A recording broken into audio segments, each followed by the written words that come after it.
Welcome to the Nerd Party.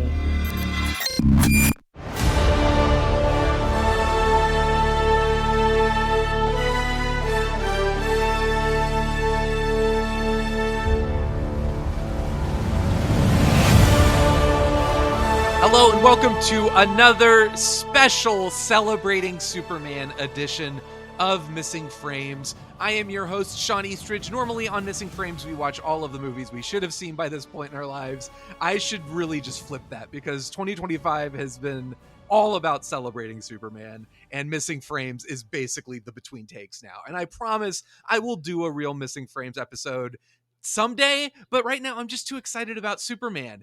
And as you may already know, part of these Superman celebrations have been including the Franchyze Boiz in an entire series rewatch of the Superman films. And we are finally wrapping up our Superman franchise marathon with the thing that started all of this nonsense, James Gunn's Superman. So we've got our Franchyze Boiz over here. We got Brad Gullickson over there. Welcome, Brad. I'm just trimming my mutant toes. Hello, everybody. We got Aaron Prescott over here. How you doing, Aaron? Greetings, punk rockers. We are all here to do the thing. It's been a minute. It's been a month, but you know what? Now I guess is the time. That it's perfect timing because they're now releasing Superman on video on demand. That's what they do now. They just wait a month. Yeah, I would love to say that that's the reason why you actually waited this long to talk about Superman. We all know it's because you were waiting on me, and I am thankful.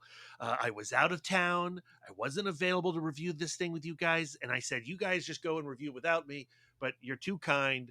And you waited. You saved yourselves. Franchyze Boiz. We need all the Franchyze Boiz. It just isn't right without you, Brad. But you had a tell that to Batman or Die Hard. Which one was it? It was Die Hard. It was Die Hard. It was Die Hard. That's right. Yeah, we did all right though. We did all right without. We Brad suffered. We barely got through it. I actually enjoyed listening to that episode. It's the only Franchyze Boiz episode I enjoyed.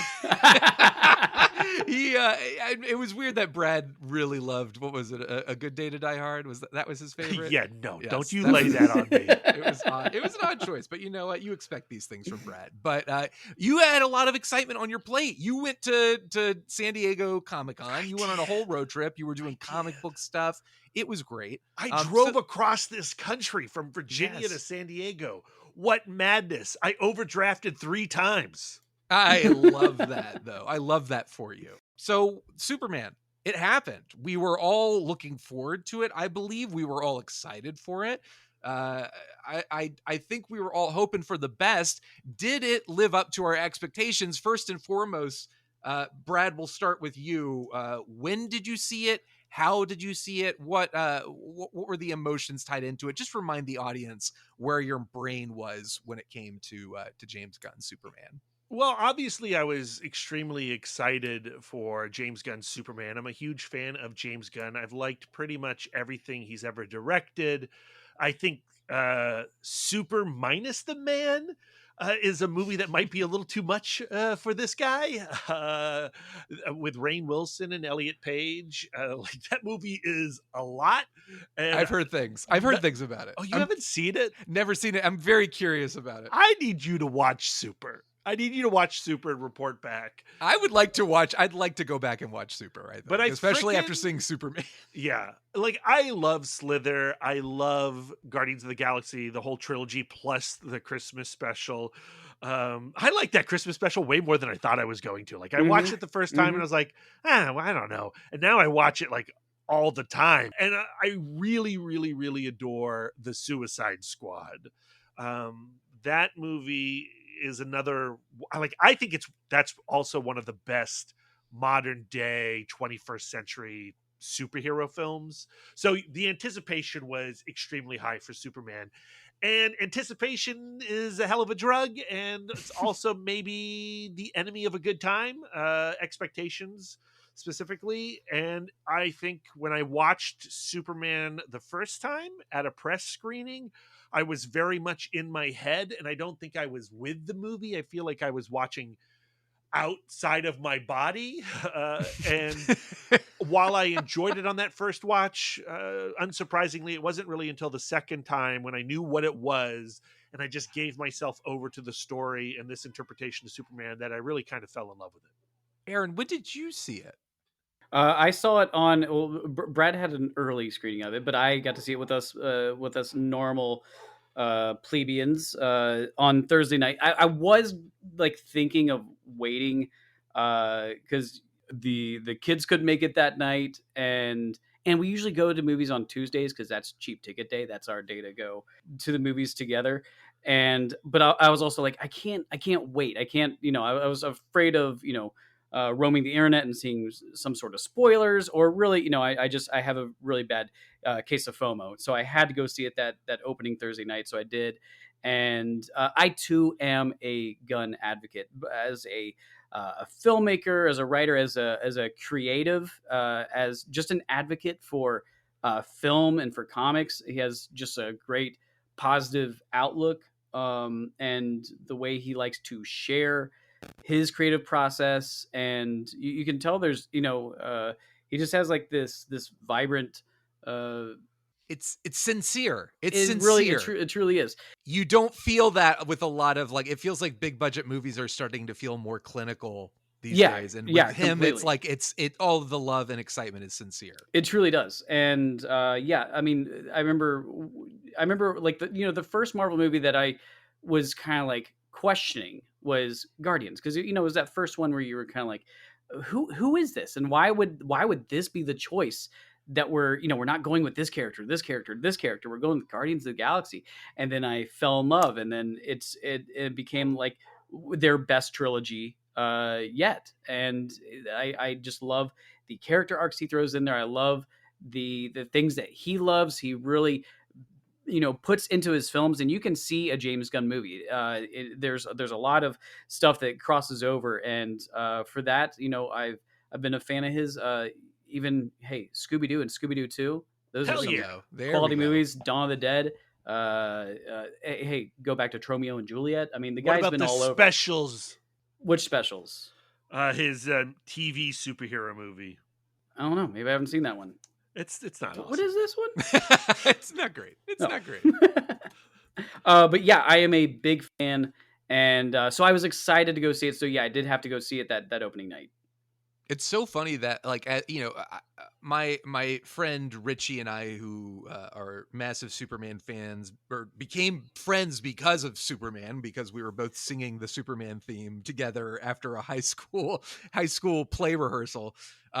We always speculate, like, who would be the best director for Superman? Like, who do we want to direct Superman? And weirdly enough, James Gunn was never on my radar as far as somebody who I would pick, because of the fact I think his movies are so irreverent, and the films he does are so focused on like the outsiders and like the people who don't fit in and the weirdos. And Superman certainly is an outsider, like he is an alien from another planet and has that outsider status, but in general is almost like so representative of like the classic superhero archetype and the quote unquote status quo, that I just never thought about James Gunn wanting to take on something like that. I thought he was more obsessed with things like darker and twisted. And when he announced that he was doing the film, which was not long after I think he and Peter Safran announced that they were taking over DC, I just remember being like, oh my God, like, I love that idea. And then he really won me over when he started tweeting about how much he loved Donner's Superman and how much that movie meant to him.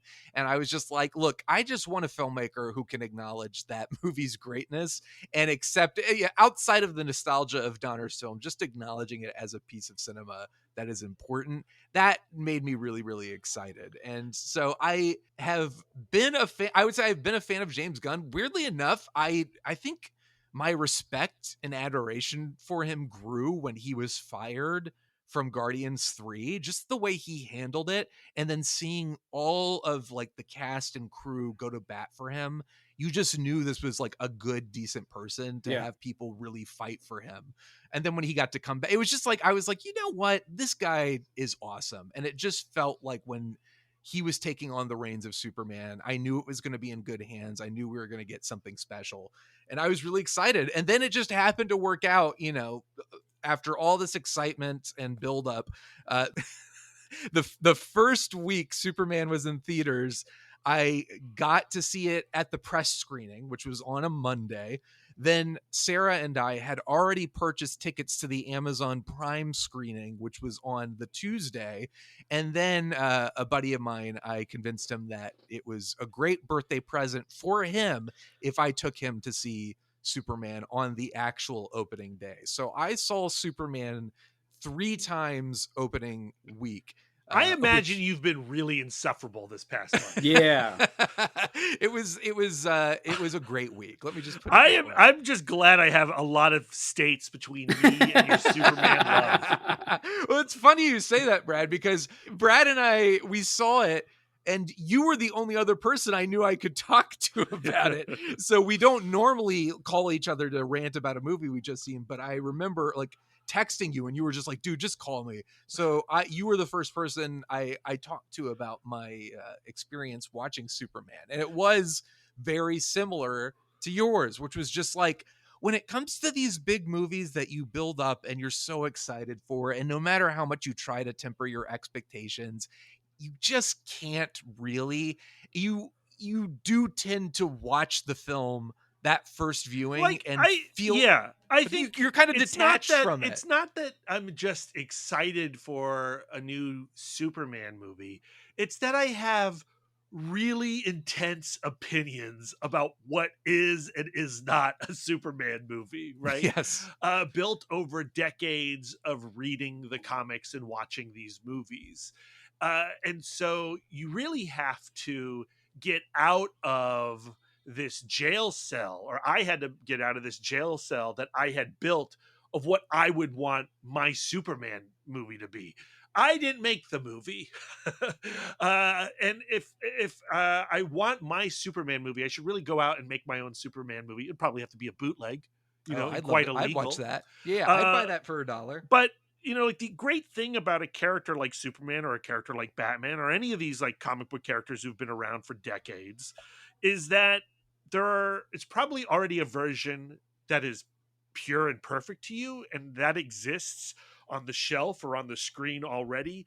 And so it allows for people to come in and muck about a little bit. And in the mucking about with these ideas, something new or slightly new can be created, and you just have to then adjust, or I just have to adjust to that new thing. And I think that was the process I was going through. And I think our conversation on the phone that night really helped me in that process as well. Yeah, likewise. I think it's only fair for you to feel passionate about something, and it's the same thing like with a Star Wars or a Batman, where you're like, you are excited, and this is like, we all have our fandoms, we all have our obsessions where we get really, really built up about something where it's totally not healthy, and we should not all be like this. It's not.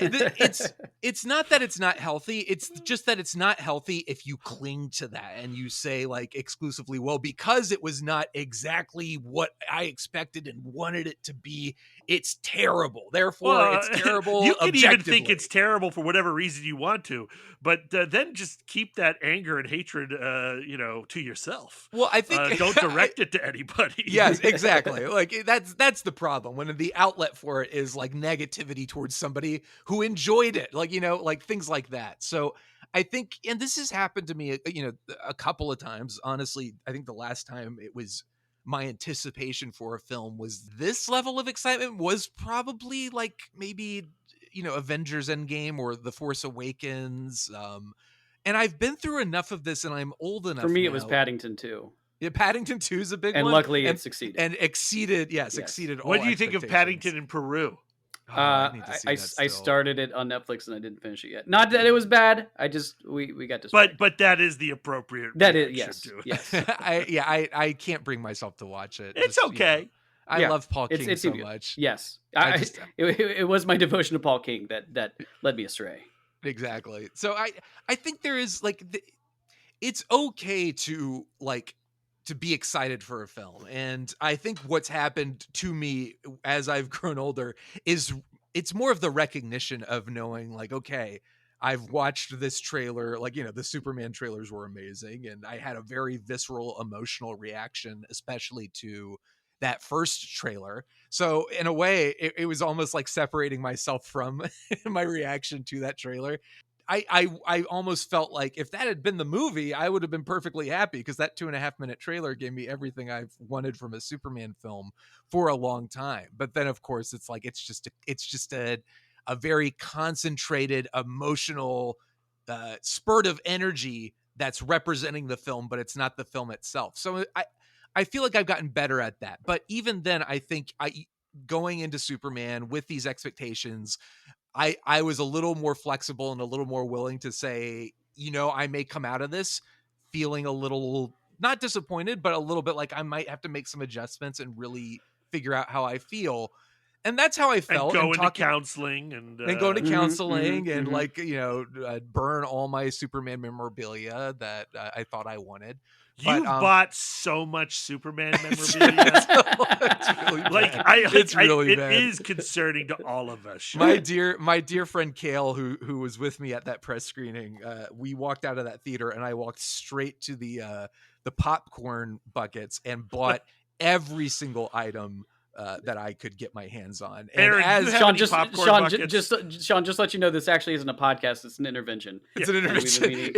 It was amazing. I wish everyone could have seen it. It was truly a pathetic moment in my life that I don't regret one bit. But I was literally just like handing over every piece of Superman memorabilia to these poor kids behind the counter who were. I was joking with them and like, is this a problem? Should I be buying all this stuff? And I think these kids didn't know what to say. They didn't want to say, they were like, man. Yeah. They were like afraid their manager was going to look over their shoulder and be like, try to upsell them. But they did literally start bringing me stuff, the kids behind the counter. They were like, you forgot this popcorn bucket. And I was like, put it on my tab. And my dear friend Kale, he was next to me and he was just like, you guys just don't understand. Sean, this is Sean's big moment. He's been waiting for this. And he was very sweet and supportive. And I was like, please don't. That's called an enabler. Okay. Yeah, please don't enable me. We need to bring Kale into this. Kale, come on in. This is Kale. Oh my God, you brought Kale. I didn't even know you knew Kale.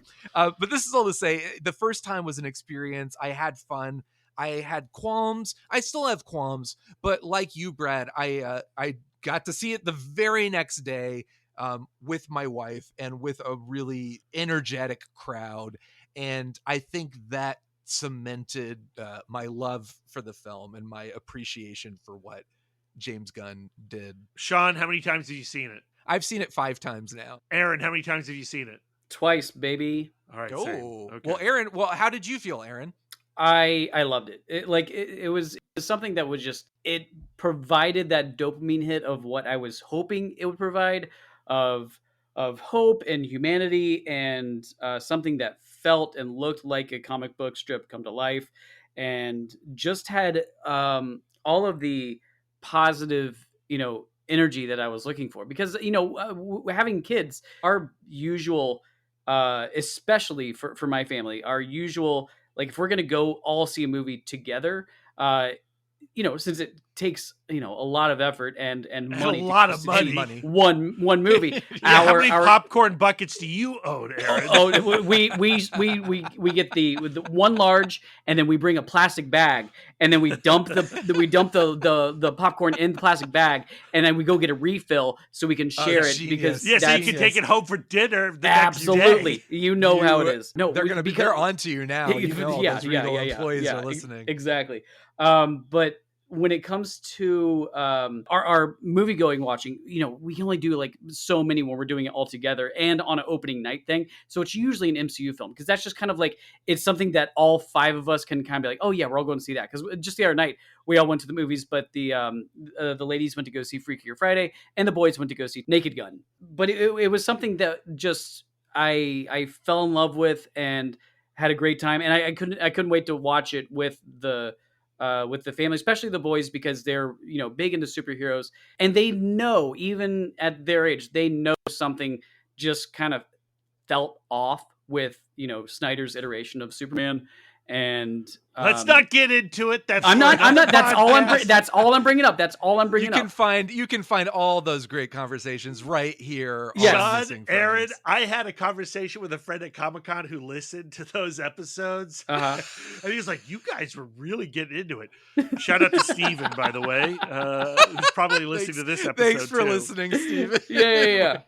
No, that's all. That's all I'm gonna say is that my kids even kind of see it, and there was, it doesn't really elicit the rewatchability of wanting to go see it, because it's, even if you enjoy it, I feel like it does have to be kind of a bummer, to kind of watch that sometimes. And this didn't have that same feeling. It left you feeling with a lot of lightness and filled your heart a little bit, filled your soul. And it made me really excited to see a really great ground level landscape of, like, this is what we're building on top of. And I'm really excited to see what builds off of this work. Brad, you had a really great point and you and I, it's in your review. You talked about it you and Lisa talked about it in Comic Book Couples Counseling podcast review. But one of the things that I think, like, immediately you verbalized that I was struggling with is, you were like, they put the action in Action Comics when it comes to this movie. This is an action movie first and foremost. And, I was really surprised by how much action was in this film. But at the same time, on rewatch, I also come to believe that, action is story too. And there's a lot of story within the copious amounts of action that we are getting in James Gunn's Superman. Yeah, and I think, one of my favorite video reviewers, High Top Alex, he has done fantastic reviews. He had a really great take on Superman as well, and its kind of frantic pace. And his point really is like, look, audiences in general are kind of like bored with Superman. They're bored with superhero movies in general, but certainly Superman has kind of had a strange reputation where in the past 20 years, the big screen iterations we've seen of Superman are either like Superman Returns, so incredibly self-serious and very, very dull, not a lot of action, or like Man of Steel and the Snyderverse, which is just like very dour, very intense, very dark, plenty of action, but kind of like you said, Aaron, that you're not necessarily walking out of the theater with like a pep in your step. You're kind of feeling that weight. Well, and like all the previous cinematic interpretations of Superman, including Donner, position Superman as the strongest thing out there, and and it created in the larger mainstream pop culture conscious this idea that Superman's boring because he's unbeatable. And also like saint like. Yeah. But the unbeatable factor's actually never been true in the comics, because there have been so many, to use this film's vocabulary, metahumans within the DCU to combat Superman. Like, he's more than just like the guy who can only be broken by kryptonite. Yes, for sure. And I think the problem, we got locked into the Donner mode, because the Donner film up until this point really is like the only truly successful big screen version of this character. And I think people were like, well, either we're going to repeat that or we're going to depart so intensely from it that it's really going to go way too far. Well, I would just say that the movies have given, and the TV shows have given people the wrong idea of what Superman is as a creature. When you can turn back time in the very first movie, like, that sets a big order of what your abilities are. Like, okay, so what is, what can this guy not affect, if he can do that? I do want to give a shout out to Superman and Lois, because I think in the midst of the excitement around James Gunn's movie, it is kind of getting lost in the fray. And I think that show was absolutely spectacular in the way it portrayed Superman. And I cannot talk about that because I did not watch any of it. I know, and this is really just me trying to guilt trip you into watching it. But I'll get to it. I think you will, and I think it's a phenomenal show and well worth watching, especially if like you're looking for more ways to get a Superman fix. Definitely read some There's comics. 85 years of comics. Yeah, 85 years of comics to watch or to read, and then definitely watch Superman and Lois. Maybe don't get that confused with Lois and Clark. I'll just put that out there. Let's not talk about that right now. But yeah, I think Can't talk about anything on this podcast. I think that first viewing for me with James Gunn's film, my immediate like if I could have a capsule review of it, it's like, well, that is James Gunn's Superman, like 100%, which is impressive first and foremost because, as we've said, the Marvel films lately, as of late, have felt very like just of the same ilk, not a lot of identity. They feel kind of cookie cutter. So the fact that you said James, you say that. I say as of late, as of this year, apart from one, I feel like there's a lot of stuff, and I think it is kind of getting that dismissive sort of. Let's say the MCU has had a bit of a comeback this year, but is still suffering financially because of the mistakes of the past. I also didn't say that. That's what you said. This is all this is all the truth. You just have to deal with it. But this is all to say that coming into that film and feeling like, okay, it's a big budget superhero movie. Superhero movies are getting knocked because, it feels like they're a dime a dozen. They don't have their own identity. Like, you've seen one, you've seen them all. So to come out of this one, which is like the granddaddy of all superheroes, people have struggled to like, what's the level of respect, but you also want to do your own thing. But it's hard to identify with this character over. I mean, you could put out any of the other, big ones. Rocket Spider-Man, Rocket Raccoon, even. I think there's a lot of easier ways to find yourself relating to those characters, and Superman's a very hard one to put that to. And I think Gunn does a really fantastic, gives a great, fantastic viewpoint of who he is as Clark and who he is as Kal-El. The different variations of who Superman is to different people. I think he does a great job of displaying that.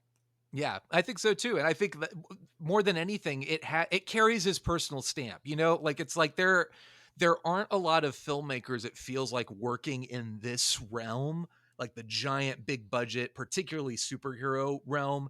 Like Matt Reeves is one of them for sure. And I think who directed, what's the guy's name who directed Fantastic Four First Steps? Matt Shackman. Shackman. I really enjoyed Fantastic Four. I think, and I hear Thunderbolts was really good as well. So, maybe this is a topic we shouldn't broach, but this is all to say I was really, really impressed that James, who has been touting like, I don't think superhero movies are the problem. I think mediocre movies are the problem. And we've got to get that script right. We've got to figure out why we're telling this story.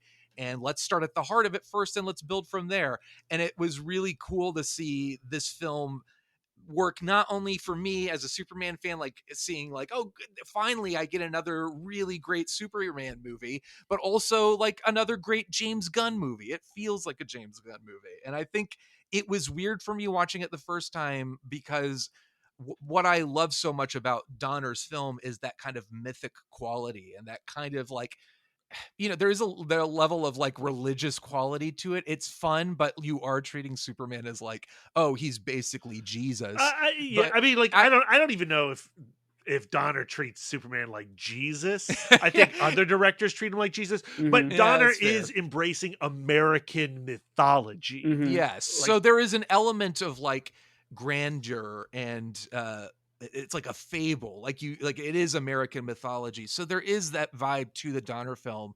And it's not that it's not in James Gunn's film, but this is very much looking at Superman. It's like, all right, we've done the mythic adaptation of like accepting Superman as a piece of American folklore and culture. Now let's just do the really fun embracing like what Superman has been in reality in the comic books. Like, let's go back to the Silver Age. Let's get the wacky stuff. Let's have fun. The movie is so much weirder than I was anticipating. And I was anticipating a weird movie. I was too. And I think you nailed it on the head, Brad, when you said like, I knew he was saying he was influenced by All-Star Superman. I didn't realize he actually was going to be like that's why I love James Gunn. I really feel like James Gunn is the only blockbuster filmmaker to make a superhero movie who legitimately loves superhero stories and can Yes. talk the talk and walk the walk,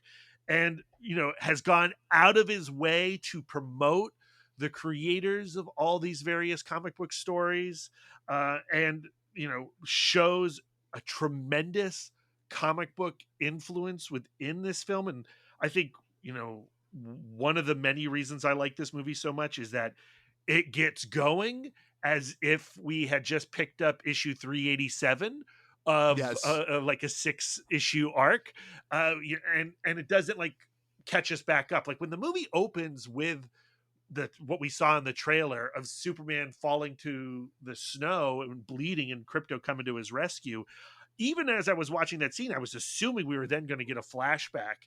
And the fact that we don't, and we just like, you're going to catch up, Yeah. the confidence of that and the embracing of the serialized storytelling of that, I mean, okay, I'm in love.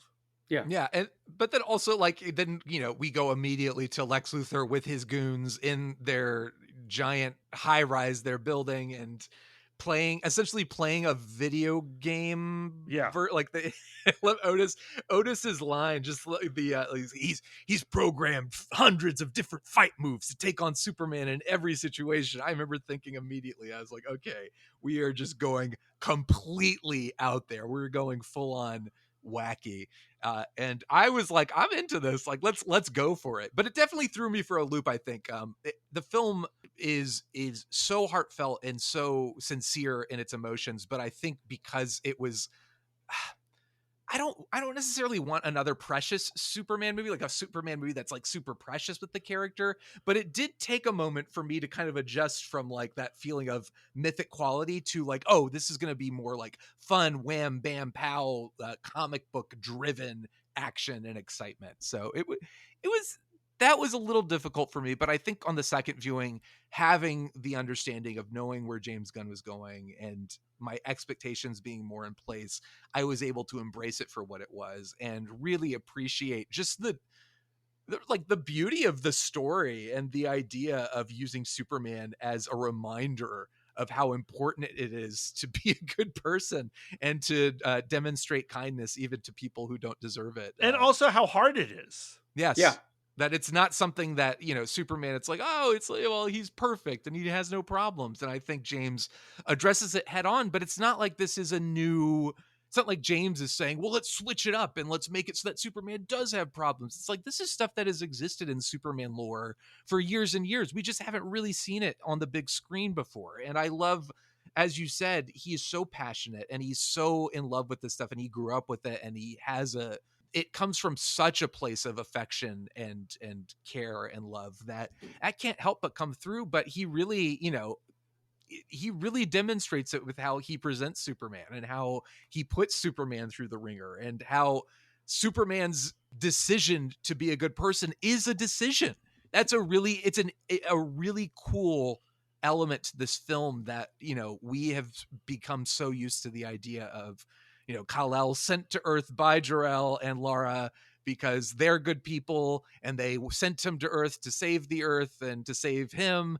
But like to switch it on its head and say that Clark's origins are not as noble, that his parents did not have that noble cause behind them, that they actually wanted him to kind of conquer and take over and create a harem and the word harem gets used so much in this movie. I laugh every time and nobody else in the theater would laugh and I'm like, am I the only one who thinks this is really fun? It's just because it's uncomfortable is what it is. Yeah, well, it's uncomfortable and I think it's because maybe loving Superman so much, the idea of like anybody saying like Superman has a secret harem is very, very funny to me. But like this is all to say, James, I think, made a very purposeful decision to have this be a film in which it is clear that Superman is Superman not because it's his destiny or preordained, it's because he chooses to be. And it's not that isn't in the original idea with his parents having noble intentions, but I think by changing it and like turning that idea on its head, James is really able to emphasize the heroism of this character and why the character is so special. Yeah, so now we need to talk about the things that made me uncomfortable. Okay, sure. You The harem. yeah, you brought us to it. Okay. I love the function of the Jor-El message being revealed to not be the noble intentions that he thought it was, right? Like he's Right. basically me as an American waking up one day and going like, hold on, America's not awesome. I mean, When did that happen? America has actually been built on blood and bones of people that we stole from other lands, and like all of that's like when you have a realization that maybe the thing that you grew up in isn't this pure beautiful thing that you were taught in school, in elementary school. Like I love how Superman has an awakening in this movie. I still don't know if I love how that message was revealed, the totality of that message was revealed, right? Yeah. The way that Lex Luthor breaks into the Fortress of Solitude, full spoilers, right? Did we say that we're doing full spoilers? Yeah. For Spoiler sure. alert. It's that's coming what out we always do. on demand tomorrow. Right, Yeah. right. God damn it. And the engineer hacks the Fortress of Solitude's computer and is able to fix this message that has been broken for so long, because those robots are not good engineers themselves. They're not really good security either. They even just though kind of... they're of the Kryptonian technology, whatever. And maybe Gary did know. That's the other thought I had. And so Lex Luthor gets the full message and then reveals it to the world. And Superman's like, that can't possibly be true. And then we have Mr. Terrific go like, no, they wouldn't lie. I know those guys. Right. I'm like, wait, what? What? Yeah. And then we never come back to that message again, because we have the thematic growth and the conclusion of that whole thing with Pa Kent back in Smallville on the porch. And that is such a beautiful scene. So like at the end of the day, where we end up with the story and this idea that you are your own actions and you are your own choices. Like, yeah, I'm all about that. I just find it weird that Mr. Terrific's like, yo, I know those guys. Well, I wish we got back to the message in some way.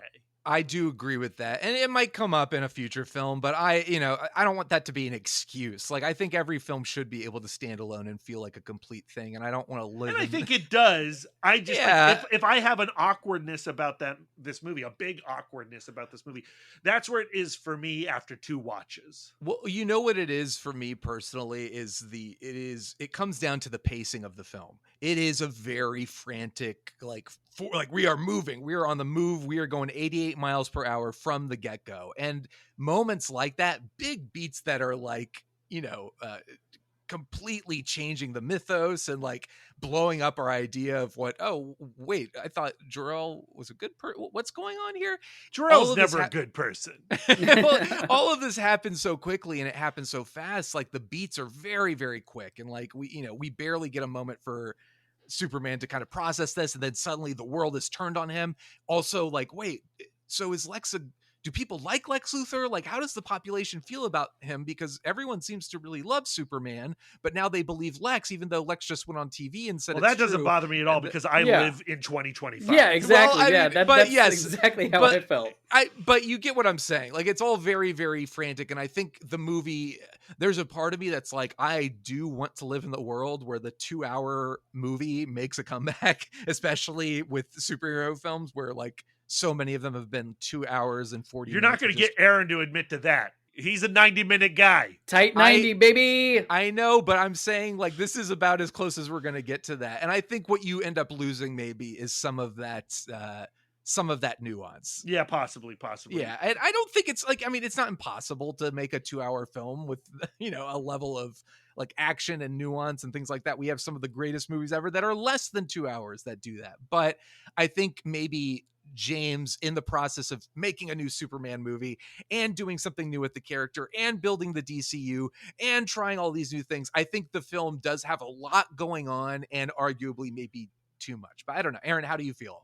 I really thought like this movie just cooked for me. It really like it moved along at a great pace. I didn't have a problem with, you know, Jor-El popping in and saying Earth girls are easy, you know, do this or that. It was just kind of like, do we need the word harem in a Superman movie? You sure, know, why like, not? It's because something I want to bring my like 2-year-old to Superman. You know, They don't know what a They don't- harem they don't is. know. They don't Then care. your 8-year-old, like you're now going to explain what a harem is to your 8-year-old. Listen, there's lots of stuff I had to understand. explain during Ghostbusters in certain Yeah. scenes. So stuff Look, just happens, man. Look, I don't have kids. You guys are the dads on this podcast. I didn't say I'm a good one. In the Donner Superman film, when she says, "How big are you? How tall are Yeah, you?" It I took know. me until maybe I the know. past few years to realize what that meant. So Yeah, Exactly. I hate Let's to just break the say- news to you. I don't know if I like the dick joke in Donner Superman either. I'm a real prude, is what I'm discovering. the one without kids is the most concerned about Yeah, kids yeah, watching yeah. this film. Yeah. But, No, but mine didn't have you know, a problem. It was I was like, oh, what does that mean? Lots of girlfriends. Okay, cool. Like, just move on with it. It's just like I Did you really actually liked- explain harem to your son? Yeah. That's Well, I mean, That's awesome. it's simple, right? You know, it's, Yeah, no. PG Guess what? rated You've made me version. feel better about it. You're a good dad. You're There you fine. go. There you go. No, but I think I just like the trajectory of where it started to where it ended up. You know, what we were trying to get through, that those bookends with, put on, the video of his family. It calms him, and from where that went to how that ended up in his new updated family video. Yeah, I so much just thought crying. It was so Yes. it was so good. It Yes. was perfect. And you just kind of like looked over, and my kids were just like, "That was a good movie," you know. And You just feel good about You it. do. I remember You really do. I took a friend to see it for my You better have taken 20 fifth friends. It viewing. sounds like. I took a lot of friends. Yeah. But I took one of my friends to see it, and at the end, like, you could see the emotion in her eyes, and she turned to me and she was just like, I needed that. Like, I Mhm. that was like it. Thank God, like, we got back to the basics. Like, feels like it shouldn't have been this difficult to make this Superman movie.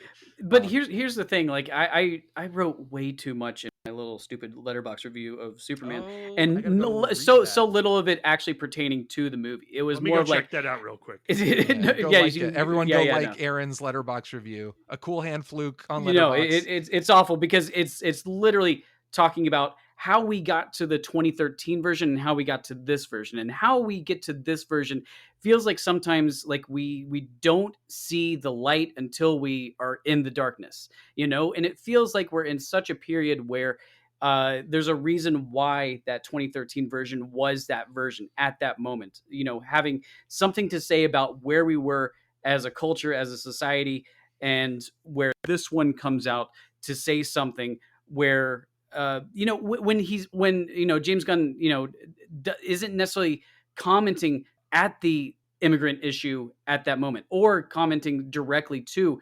the Israel-Palestine issue at that moment. It's something that is just kind of like, you can feel it in the air, and you don't really see something when you're writing it, or when you have these these feelings that are coming out, but you need this type of character to kind of get you through it. And for me, that's just kind of what this character was. That's what this movie was. It was the movie that we needed in 2025 for the way that we're all kind of feeling when we're just kind of like, we were scrolling through, Instagram or whatever, and it just feels like we're surrounded by darkness, and then the darkest timeline. And this Superman just adds a little bit of light and hope and humanity that, we kind of feel like is missing sometimes. Sorry, Eddington. Well, I think that's what I've always loved about the character. It's why, when I was able to relax a little bit during the second viewing, I was really able to embrace it. It's because the thesis statement of the movie is, maybe kindness is punk rock, like in a world where like cynicism and sarcasm and meanness and being real snarky with each other in every given situation is the norm. Being a good person and saving a squirrel is the right thing to do. I would like everybody to listen to Comic Book Couples Counseling about 2 years ago when Lisa said that. Kindness is the new punk rock. It was. Did she say that? She did. Yeah. She said that verbatim. Yeah. Maybe James, I bet Get that James thing stole that from trademarked. her. Yeah. Yeah, you needed to get that trademarked. But like, It's in the air, like Aaron was saying, though. It is. But I think that is, it is. I don't want to take away from other great comic book heroes and superheroes. You know, I think this is really in the DNA of characters like Spider-Man. But I've always but felt, you can say that because Superman is the superhero. yeah. Well, Mhm. I do feel like it's something that is so crucial to Superman, like to have the most powerful being in the universe be the one who will save the squirrel from getting smashed. That means something to him, and that he will be looking out for people, and we want that. We need that, and but not only that, like to feel like that being cares and actually does give a shit about you and is willing to stop and say like, are you okay? It's going to be all right. You know, I love the moment where after the kaiju kind of flame throws the shit out of the building, he kind of turns around and realizes like the people, he's like, is everyone okay? And the woman kind of nods at him, and he sort of gives her like a nod back, and then he's like, hey, let's go, we're taking the fight elsewhere to get away from the people. But he cares about people, and that's so crucial to this character. So for me, there are things that I complain about with the film. I think there are things that don't work about it, but ultimately it comes down to like how meaningful it is for me as a Superman fan to have a new Superman film in 2025 home in on that as like, no, this is why this character is special. This is why we love Superman. At the core of it, I think this is why he means so much to us. That outweighs so much and gives so much of a pass, I think, to maybe some of the things that I feel like it's like, oh, it's a little bit too frantic. Is that plot point work for me? I don't know.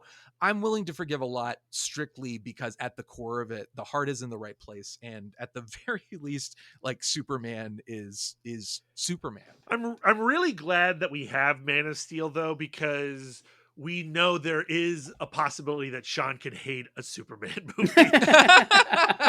I don't hate Man of Steel. I think I do. You don't. I think Go I think back. I hate, Check the tapes. Check the tape. Run it back. I hate BVS, but I don't hate Man of Steel. But you know, I without the Snyder movies, I don't think we would have gotten to this point where it's like, no, that's not what we want from Superman. This is where we want to go with Superman. Yeah. And it's not a, you know, yes, it's cool to see different filmmakers have their interpretations of characters, but I think when you actively ignore those aspects of Superman, you're missing the point. Like you really are missing what makes the character special. And I think that to me is what, you know, drives me crazy about those movies versus this one. But speaking of Superman and the cast in general, talking about David Corenswet, I think I've told this story before, but I remember when some names were being thrown about in casting. Like they were like, all right, James Gunn is considering, I think Jacob Elordi was on that list. And I remember seeing the name David Corenswet, and I was like, well, I think I've seen Jacob Elordi. I know what he looks like. I don't know who this David Corenswet person is, but I remember you couldn't find much of him on YouTube. I was trying to find something that would like give me an insight into like, could this guy play Superman? I couldn't find anything, but I did find an interview with him talking about like how when he was a kid, the superpower he always wanted was the Force, and he used to convince himself he could move things with his mind.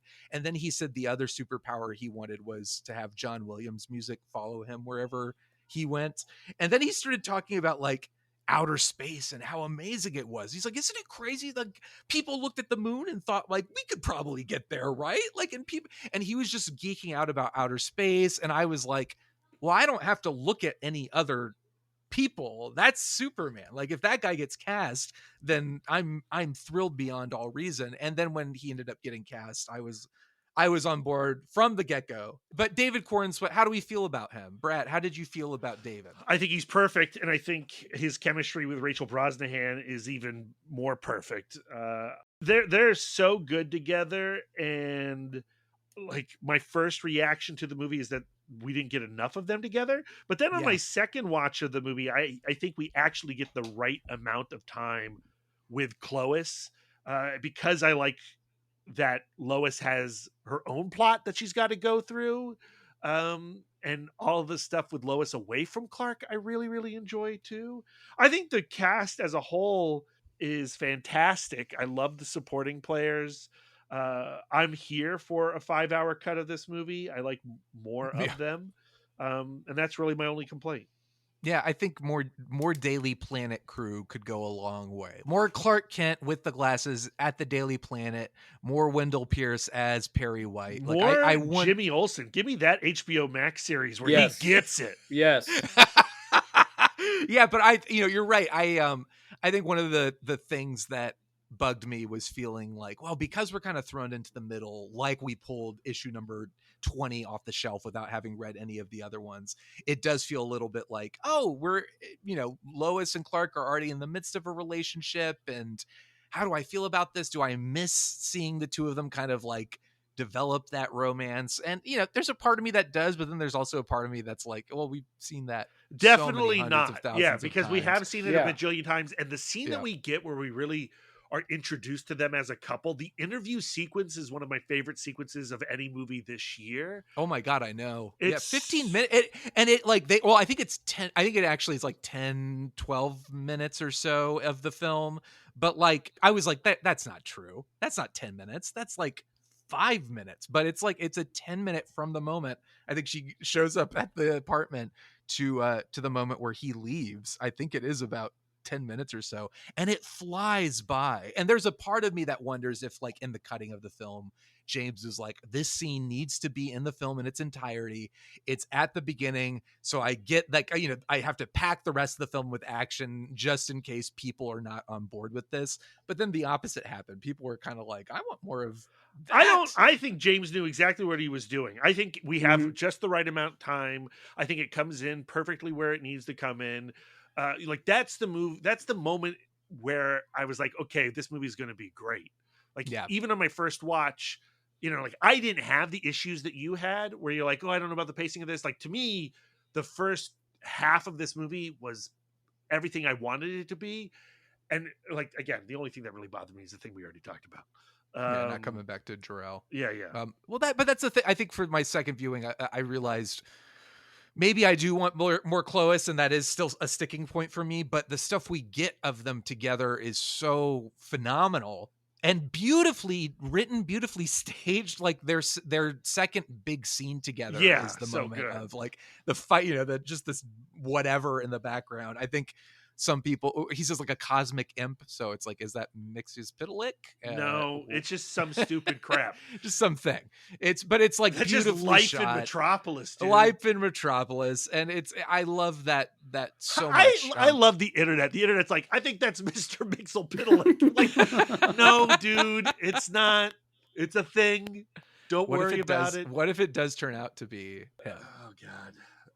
We don't need to give any validation to these Easter egg hunted whores. I do, but I miss. I want some more Daily Planet crew. I missed that crew. I miss Clark Kent as a reporter.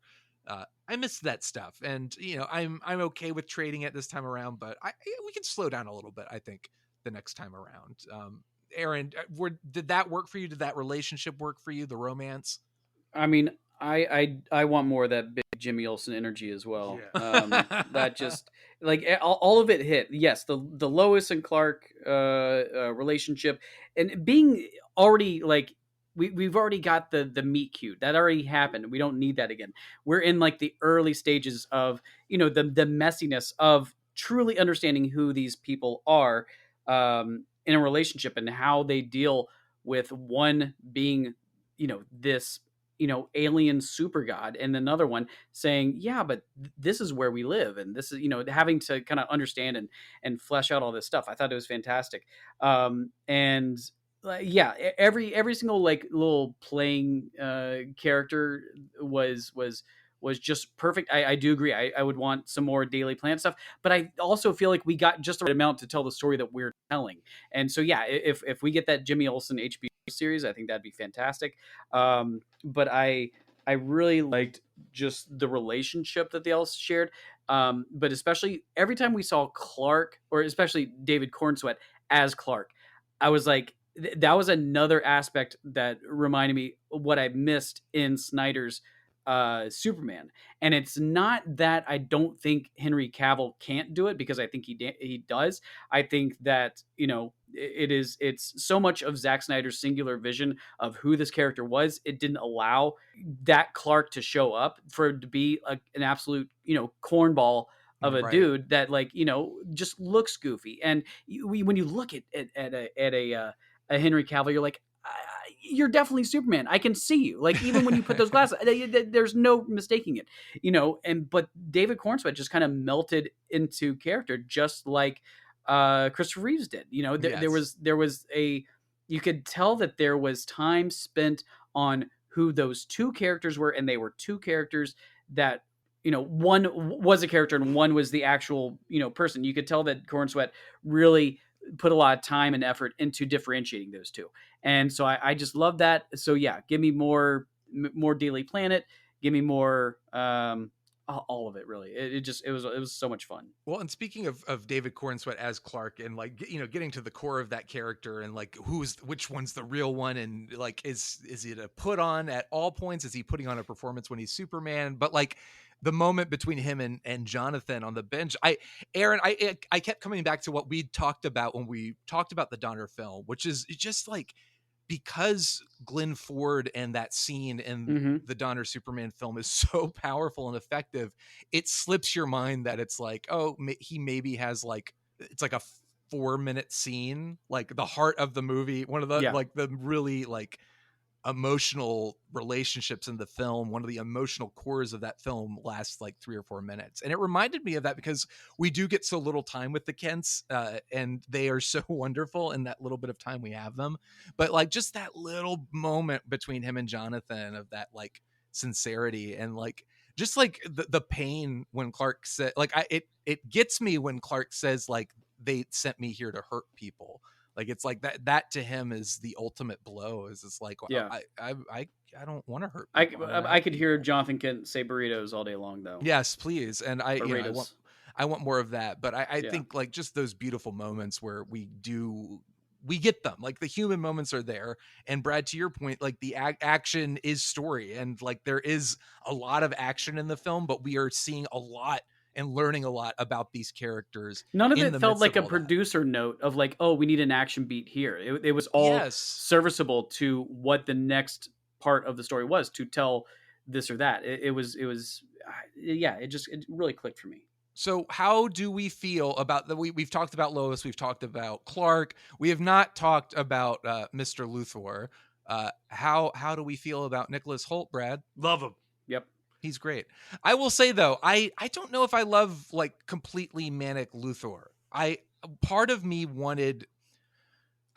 does love like just he's awful and zany and crazy, but I think some of this plays into maybe my confusion with the franticness of the plot, and like Lex Luthor being on a big TV and saying like Superman's evil, he's grooming us, all that stuff. And what do you mean by manic though? Like what part of it? Yeah. Like just I guess like he is so purely evil from the start. Like I was kind of like, do people like him? Like, is he charming? Like, again, Sean, where have you been for the last 13 years?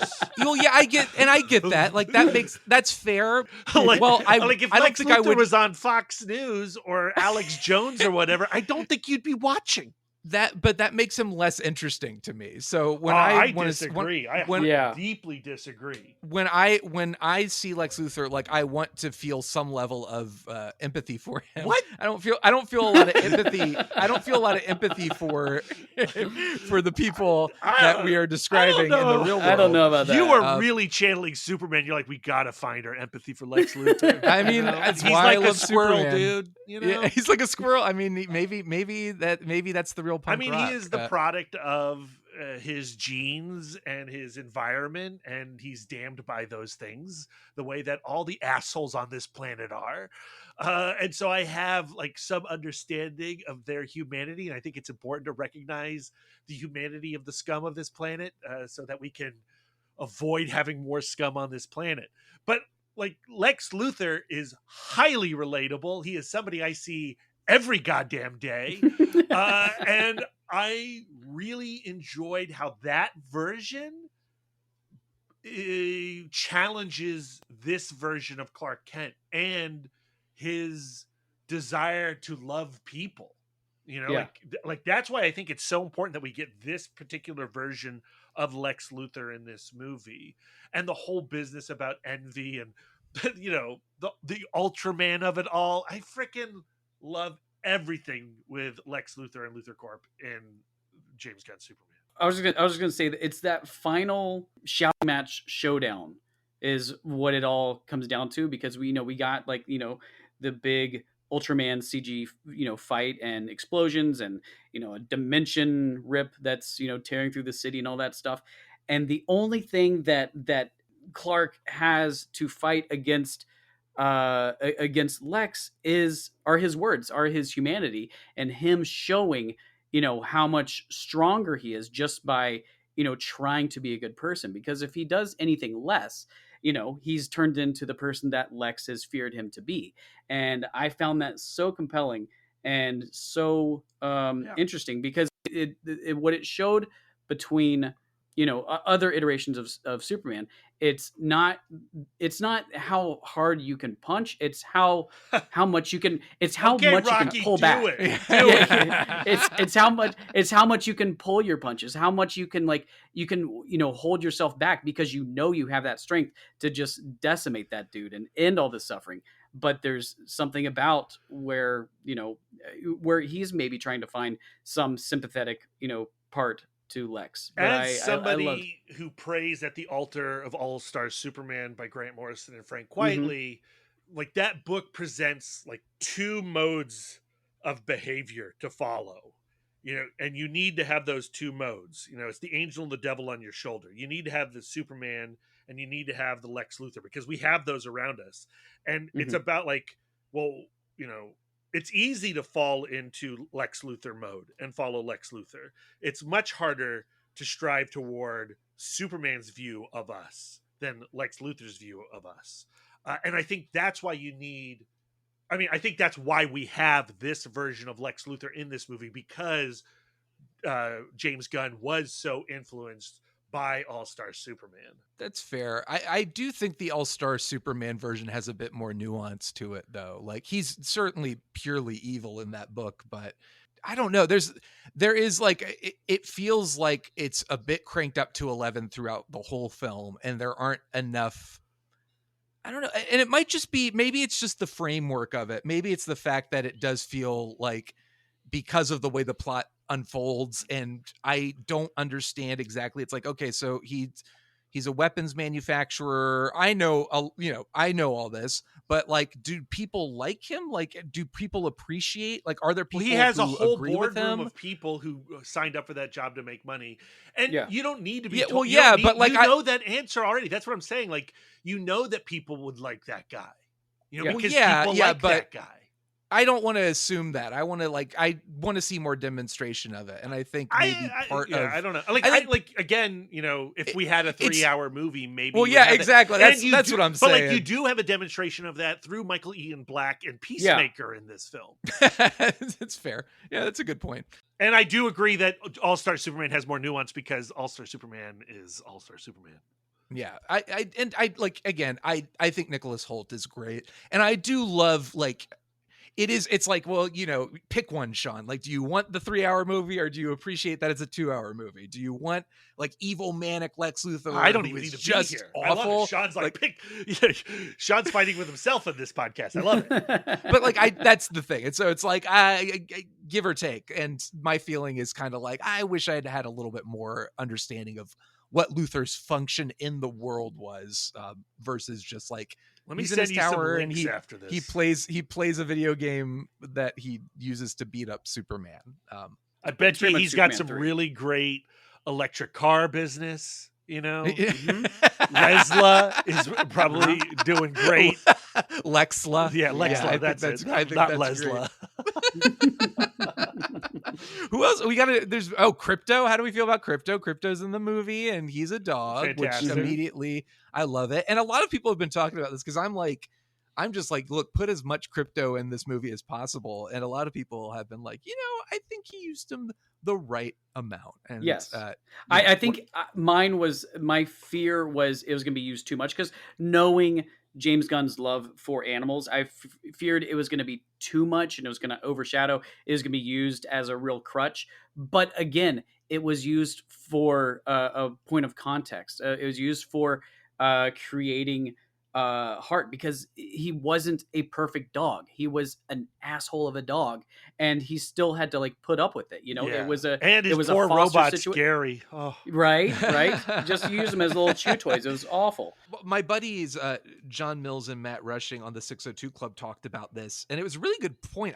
I don't remember which one of them brought it up, but it was that Lex has this perfect plan to ruin Superman and to defeat Superman, but the thing that he hasn't accounted for in this equation is the dog, the super dog. Part of the reason he hasn't accounted for it is because it's not really Clark's dog, it's Kara's dog. So I love that, like, even in the midst of all of this, like, we get Crypto the super dog, but it's also like, it makes sense that Lex would be like, wait a second, what's the stupid dog? And why he wouldn't have planned for the dog to show up and eat all his cameras and ruin his carefully laid plans. I thought that was a very good point. So agreed. I think Crypto becomes integral to the plot and is used perfectly, not too much, not too little. Mr. Terrific, he's wonderful. Definitely highlight of the Justice Gang for me. How did you guys feel? yeah, I think Edie Gathegi is like an incredible actor, and I'm very Yes. glad to see him get a role like this one, Justice for Darwin. Yeah, seriously. And I think it's fantastic that this movie, even though it's pretty darn brisk, finds time to give him one of the best action scenes in the movie. Yes, so The good. character is extremely strong. Like, what's awesome about the Superman movie, because audiences have been trained over the last 25 years in superhero cinema, you don't need to explain like what Green Lantern's deal is. You don't need to explain what Hawkgirl's deal is. Like, why does Mr. Terrific have a T on his face and a jacket with Fair Play on his arms and his own name on the back? Like these are the characters, and you don't need like the studio The note origin version. story. You don't need Yeah. all the exposition. You'll catch up. The movie will show you what that ring does on Guy Gardner's hand.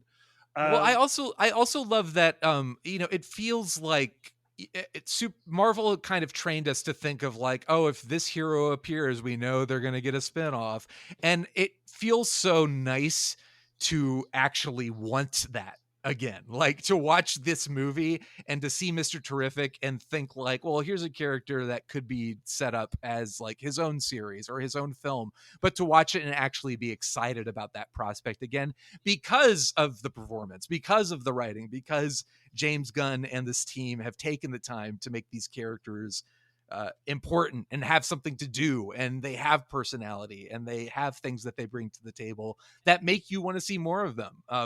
I was just very impressed by that as well, because I feel like it's, the MCU has done a lot of wonderful things, but I think because it's gone all over the place and done a lot of really cool superhero stuff, a lot of it can feel commonplace. So it was fun to watch a superhero movie that made me feel like, oh, you know what? I do kind of want to see that Jimmy Olsen spinoff, and I do kind of want to see if Mr. Terrific gets his own thing. I do want to watch Lanterns. Like that's cool too.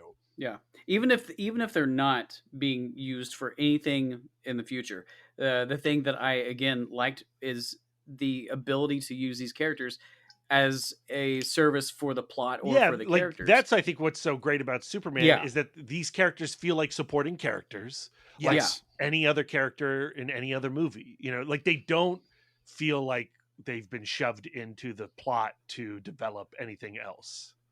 No, agreed. And in fact, I mean, in that first fight scene with the giant kaiju, we get a sense of what are Superman's, maybe not faults, but just the way that he interacts differently or sees the world or the universe or whatever in a different aspect than us mere humans, or even humans with these powers and these responsibilities to do something. What's so important about this interpretation of Superman and what's so important about Superman in the comics is it's not about having one godlike being who then gets one confrontation with an evil godlike being, like it's Superman versus Zod.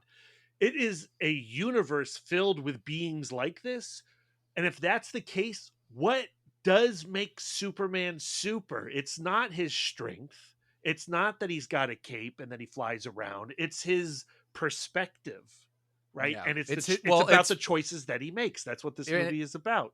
Like Right, we all have the ability to be Superman. We all have these gifts, and we choose not to use them. Yeah, I think that sequence especially spells it out really nicely, because you have everything, all the excitement going on, and in the midst of all of that, Superman, the thing that is occupying his time is protecting the people who are getting caught in the crossfire. Like, while Mr. Terrific and Green Lantern and Hawkgirl are beating the crap out of the kaiju, Superman's the one saying, like, hey, be careful, like, watch it, these, like, you're gonna hurt somebody. Yeah, like, and it's but also, also his care for the kaiju itself. Yes, He's like, exactly. he's like, we gotta find a way to, this guy's just misunderstood. He's not here to do this. He's an animal. Stumbling around, he's right? An animal, right? Yeah, he's confused. We got to help him. And then you have Mr. Terrific, though, who then is able to go like, oh, come on, man. Yeah, right. Yeah, exactly. Yeah. So it's nice to, like, you have all these superpowered beings, but they each have a distinctive characterization. So it's like, we know what Superman's function is in this world. We know why people love him, because he loves people and he wants to help them. Whereas other heroes are maybe a little bit more dismissive of that. And part of, I think, their lesson, the lesson that they learned through the film, is that, like, maybe we do need to be more like that. Ultimately, Superman ends up inspiring them to do something a bit more selfless than they would have done before. What else haven't we touched on? The score is amazing. Of course, like, having the John Williams score back in there is so magnificent, but also it feels like it has a life of its own. Like, I like it and I don't like it. Like, the score of this movie. Like, what don't you like about it? I mean, I obviously like it because John Williams' score is awesome, and it's kind of fun to extend or branch off of John Williams' score. But I also kind of wish the movie had done its own thing.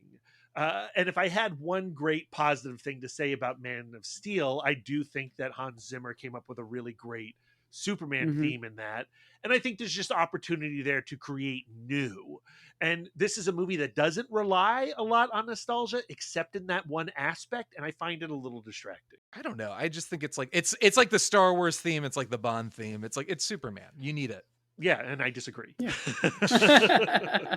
I didn't really have a preference either way. I can see it as it didn't feel like it was used as a crutch, which was good. It didn't feel like, oh, we just keep going back to the same motif every single time. And it felt like there was enough I feel like if you're going to do it, they didn't even lean into it heavy enough. Like, I feel like if we're going to do it, then let's at least have one moment where, boom, it goes. And it never goes. They do use it a lot in the movie. They use it a lot, but I don't think they use it effectively. Like, I don't feel like you get the ba-ba-ba-ba. Like, are you kidding? Like, the moment there's the shot where after he beats down Ultraman and the camera comes swinging around and his eyes are all burnt out and it goes dun dun dun dun, dun. Like, literally people in the audience applauded, and it's literally because of that song. Yeah, that's fine, but it does. It doesn't. I don't think it's fine. You are arguing with the Donner fan of this group. Oh, I'm well aware. I've been doing how many goddamn episodes of these things? I'm just saying, like, if I'm happy with it, nobody's allowed to complain about it. Okay. Yeah, I'm going to agree to that. I'll co-sign on that. I just will take that soundbite and play it after every little thing I say. Oh, that is a terrible thing, giving those words to the power of an editor. Ooh. But is there any other aspects of the film that we haven't touched on that we should touch on? Things that worked really, really well or didn't work well? Well, I mean, how do you feel about the Ultraman of it all? The clone Superman business. I liked it. Yeah, I liked it. I mean, love it. I kind of like. I think what bummed me out about that is kind of feeling like, oh, that wasn't really a surprise because I already knew Ultraman is like a version of Superman. But it was fun to think like, oh, that's probably Bizarro. The way they're portraying him, he's a clone. He's stupid. He doesn't know what's going on. I don't. And he's being sucked into a black hole, so he'll probably come back one day as Bizarro. Oh, definitely. I don't think he's Bizarro. I think so. He's dumb. He's a clone. He's a dumb clone of Superman. Like, it's Bizarro. It's Bizarro. Okay. And maybe it won't be, but I think I liked Ultraman and I think it was fine and it's cool. I think the only thing that disappointed me about it was that feeling of like, oh, that wasn't really didn't really subvert anything. It just was what it was. Like the surprise was basically what I already Not knew everything it has was. to be a subversion, though. Like the emotional power of it is, I think, very strong. And when the mask is off and Clark is looking into himself at this poor, wretched thing, this ugly mirror of himself, like I think the performance of David Cornsweet on both sides of that mirror is incredible.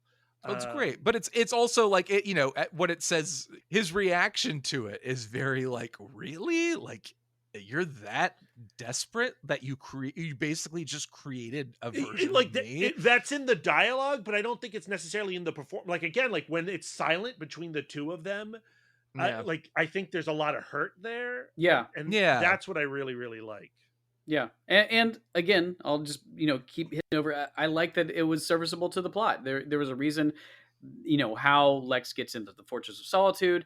I liked it. It just had a very Did comic you- booky feel to it. I'm sure you didn't, but did you read Armand White's New Republic review? No. No, I thank God you brought that up because I did not realize he was still writing reviews. How's he doing? How's he good old shouldn't be. Army doing? He shouldn't be. But what I love about like the whole point of his review Is in that- it his Superman review? Yeah, it's a Superman review, and it opens Okay, talking about how the movie emasculates, this American icon, by putting him in defeat at the beginning. And like what I love is like, yeah, but like the only dude who could defeat Superman is himself. I think that's the most like alpha male thing on the planet, Armin White. But he doesn't want to acknowledge that because he doesn't want to spoil anything. And he also says that the sexiest Lois and Clark is Amy Adams and Henry Cavill, which is hilarious. Oh boy. Man, I'm so glad he's still out there doing this stuff. But I'm glad you're glad. Yeah, it is funny. Like there's the complaint of like, I remember people complaining about like, oh, Superman just gets beat up the whole movie. And I'm like, oh my God, like I've spent my whole life just listening to people complain that Superman's too powerful and never like nothing can challenge him. Now the complaint is like, oh, he gets beat up too. I'm like, guys, come on. At a certain point, you're going to have to admit, like, you're not complaining about anything. There's nothing to this. Do we want to talk about a little bit about the weirdness of the cinematic landscape has changed. This film, as of we're recording this on Thursday, August 14th. It's only been in theaters for a month. It's about to come to video on demand, which is nuts. It's been doing relatively well for a post-COVID, post-MCU, even though the MCU is still going, I guess post-MCU peak box office, which has been more muted, more lukewarm. I think it's just important to say post-lockdown, post-COVID. Post-lockdown. Yeah. Fair enough. Because the whole landscape has been obliterated. Yeah, exactly. Fair enough. But we used to see, a superhero movie was expected to make $1 billion. And if it didn't, it was a massive failure. And Superman now is about to hit 600 million and seen as a massive success, which is great. And I'm perfectly fine with that. But it is a weird thing that it's like, all right, the movie's doing relatively well. It's going to end the year as the highest grossing superhero movie, but we're jumping right into VOD. And I don't know how this relates to Superman. I think this is maybe just a larger conversation about movies and superhero films in general, but does that feel weird? Why is this happening? And what is the reason it's happening is the theatrical system is going away. Like it's being destroyed. It's certainly changing, evolving into something that I don't like. But at the same time, and the film is still in theaters. Technically, you can, you'll be able to go see it. They'll still get trickles of dollars. They're still going to get monies theatrically, and I think they're even going to bring it back to IMAX. I just read not too long ago in the UK, I think, in Australia, hopefully US. But they need the dollars now of the people who aren't coming to the theater, right? Mm-hmm. And because of COVID, we trained our audience, and because theaters and studios came to this little window, this 45-day window situation, and now the studios are going to abuse that, and Yeah. Well, like, and are let's not really forget that Warner Brothers was super, like they were the ones that from the get-go were like, yeah, watch Dune on HBO Max right now. Totally. Yeah. But like that all happened. And, movies are not the monoculture. Like the monoculture is gone. Everybody watching MASH on Friday night is over, and it's been over for a while. So money is now being made in pockets, and on YouTube, and TikTok. Yeah. Blah, blah, blah, blah, The problem is the Dave Portnoy's of the world. I don't know if you saw his tweet the other day. This is the Barstool guy. I sure did. But so he's let's see, I can bring it up right here real quick. He's talking about he heard all the hype about Weapons, and so he planned his entire weekend to watch it. I did planned see his this. entire weekend around watching that movie. And he said, I didn't realize it wasn't available to stream yet, so I went with Sinners instead. I may be like 6 months late, blah blah blah. But you're just like, you're arguing about a movie that's just not readily available to you right here in front of your face on your sofa. Like, get your ass out and go to a movie theater. That's the problem, is because people are just too lazy, Aaron, to it's so contribute expensive to to go to the movies now. Not on Tuesdays. Tuesdays is a deal. And I will if you're say lucky this, to have that near you, That's true. I think people who are proponents of the theatrical experience, and like, yes, of course, I want movie theater. Like, I love. There's nothing that beats that experience. I love it so much. But at the same time, I've been to the movie theater and had jerks in front of me on their phone the whole time. Or been, like, the lights don't go down. When I went to see Weapons, the lights wouldn't go down for the first 10 minutes of the movie. Oh, no. And that movie is so dark. And I have, it's like at home, it's like, I have a very nice, like, audio visual setup. You and can it is, buy a 90-inch 4K TV for like $400. Wait a second. Hook me up with that, because I will absolutely do that. But it is, for everyone who is a cinephile and will argue like, yeah, that this is the way we must preserve the theatrical movie-going experience. I'm like, absolutely yes. At the same time, you're right. Like, it's kind of inevitable. And we got to preserve the physical media, right? Like the Arrow Video Criterion, and we're going to. And they cost $60 a disc now. But you know what, though? Because there's 10 of us buying them. But there is a stronger argument for that now, especially as people have seen how fickle the streaming services are with like what they have available at any given time. Be and how so quickly mad that can go away. You took my Sopranos off, but don't I worry, can't even watch. I can't even watch Lois and Clark: The New Adventures of Superman on HBO Max anymore. And I have to go out and buy the Blu-ray. You're telling me, my God, the subscription model, it devalued the single thing. That's correct. Right? Yes. Like the book has been devalued. The movie has been devalued. The comic has been devalued. Dude, it's just 2025. Well, this brings me to my next question, which is like, we're getting Supergirl next year. And we're, 600 million. Superman is made 600 million. And that's a success for Warner Brothers. It's not like a massive $1 billion success, but it's a success for them. However, like, do we see Supergirl making that kind of money, even 600 million? Like, and this is not to downplay that, but like, I really do feel like what's going to be seen as a success for that film? And then ultimately, what is that going to lead to? We already have Peacemaker on streaming on HBO Max, and we already have, Creature Commandos is different. It's animated, but it, like, I'm just kind of like, where is this ultimately going? Like, what is this DCEU going to be? And how can we maintain the energy if like a Superman film making 600 million is a success when like these films still cost like 200 to 300 million to make? Here's my take on all of this. Make a good movie and I will go as long as theaters are around. That's like my role. I'm going to support the theatrical experience. I don't know if the rest of the world is. I will advocate for theaters. I will advocate for comic book stores, but I can only do so much. And me worrying about like, is Warner Brothers going to make enough billions to make more $1 billion movies? Like that's on them. All right. I know movies will continue to exist. I know art will continue to exist, and I will support it in any way that I can. But will Supergirl make as much money as Superman? I don't know. And I really don't care.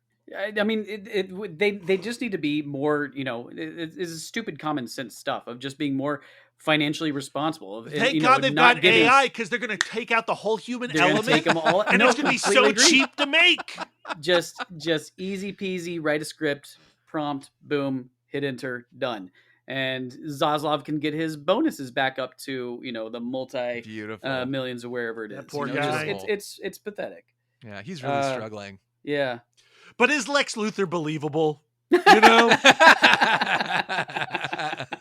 That's my 2 cents on Superman 2025, I think. Remember back in the day, the state of the industry. You would watch Terminator 2, 1991. Sean doesn't remember this because he wasn't born yet. But you'd watch Terminator 2, and then you would wait a year and a half, and then it would come out on video, and you spent all summer mowing lawns so you could buy $100 VHS tape. Yep. You're saying you miss those days? I certainly do. Fair enough. So what is our ratings? How do we how many kryptonites on this kryptonite spectrum? How many metamorpho kryptonite hands? How many metamorpho floating heads? We didn't even talk about Metamorpho. Oh, we got to talk about Metamorpho. Metamorpho's great. He's great. I love him. He's great. So weird. How many floating, how many squiggly guys, squiggly mans, how many squiggly men would you give Superman, James Gunn Superman, Brad? I love this movie again, especially after the second watch.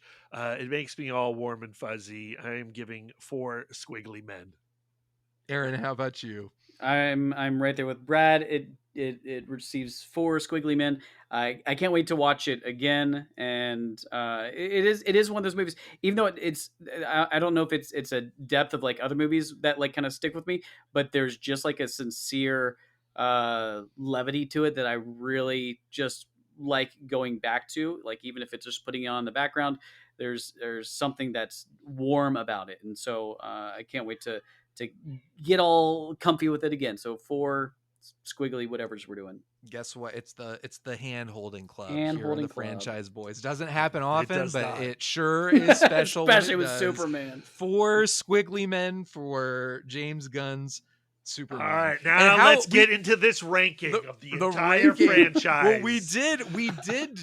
Did we do our franchise? We did, but now we got to do it again. Do we do it again with and let's see if Can I just say where I'm putting this one? Yeah, where do you just say where you're putting Superman? You gotta do the whole. Brad's committed. All right, well, we're doing it. Brad. Brad just wants an excuse to remind the world that he ranks 3 and 4 higher than Superman 2. Yeah, I don't need to do it again. You just did it for me. Thank you. My favorite, it's the Donner film, but this goes right in second place for me. James Gunn's Superman number 2. Yeah, same. Okay, Aaron, how about you? I'm maybe it's recency bias, maybe it's other things. This Superman 2025 is number 1 in my books. Okay, I take it back. I'm with Aaron now that I have support. I have support by my side. I am going to agree. Brad is cowering behind me as he stares into Sean's eyes. Verisimilitude. Verisimilitude. Made it happen. Well, this is great. So that's it. We've done the Superman franchise. Where are we gonna go? Where are the Franchise Boys gonna go next? Predators, right? It's gotta be Predators. We've done that. We did that already. We've done that. Yes. We did that. We did, but there's a new We've one done coming so out. many movies on this. I can't remember. Because we've got Killer of Killers and we've got Badlands that we got to incorporate into our Predator franchise ranking. Yeah, so and now we have to watch all of Alien Earth, guys. Did you watch? That's right. Did you watch the first 2 episodes of that? No, I've only watched number 1. I love Noah Hawley. Oh my god, it's so good. Yeah, Noah Hawley's the best. Legion was like one of never watched it. Season 1 at the very least is you got to watch it. Watch season 1. You'll perfect. Enjoy it. So we'll discuss. We'll discuss offline and we'll get back to you. Brad, if the good people at home want to find you out there on the internet, where can they find you? My wife Lisa and I do a comic book podcast where we talk to rad comic book people about rad comic books called Comic Book Couples Counseling. You can find that podcast on comicbookcouplescounseling.com. We've talked to a lot of really cool Superman related creators: Dan Jurgens, Dan Slott, Mark Waid, Grant Morrison. Go check out all of those episodes if you want to continue the Celebrating Superman series and take a side quest. Summer, away it's from Missing the Frames. year. It's the year of Superman, as far as I'm concerned. Same. Aaron, where can people find you? Very rarely, but occasionally popping up on the social medias at a cool hand fluke. Mostly I will return to Letterboxd after like a month and push some reviews on there. I did like your review while we were recording. I hope you saw that. Thank you. It fills my little I know Brad's jumping on his it's phone about right my now. phone's about to blow up. He does this every time. I'm gonna wait till 1 o'clock in the morning. Yeah. when I've forgotten to plug my phone in, then I find it's dead in the morning. That's great. And I am at Sean Dorman on Twitter, Sean Dorman05 on Letterboxd, and Sean Dorman on Instagram. You can find me here on Missing Frames. Not so much missing framing, but definitely celebrating Superman right now. Do you think you have any Missing Frame audience left? I really don't know. That's a great question. What's going to be really interesting is when I go back to doing Missing Frames episodes more regularly, and the Celebrating Superman starts to calm down a little bit. And then people are like, the true what test. happened to my Superman podcast? Yeah, exactly. They're not going to know what to do with themselves. But you know what? You have plenty of episodes to go listen to. Plenty of amazing conversations with some of my favorite writers like Mark Waid and Philip Kennedy Johnson, Dan Jurgens, Tom King, just some of the best Superman people out there. I talked to Ma Kent herself, Neva Howell. So good, She's Sean. amazing. What a treat. She What a is treat. a lovely, lovely human being, and just very, very grateful for all the Superman love that has been on the podcast, and grateful to you guys for hanging out as always, celebrating Superman and Franchyze Boizing it up. It's always a pleasure. Now let's watch all the Godzilla films again.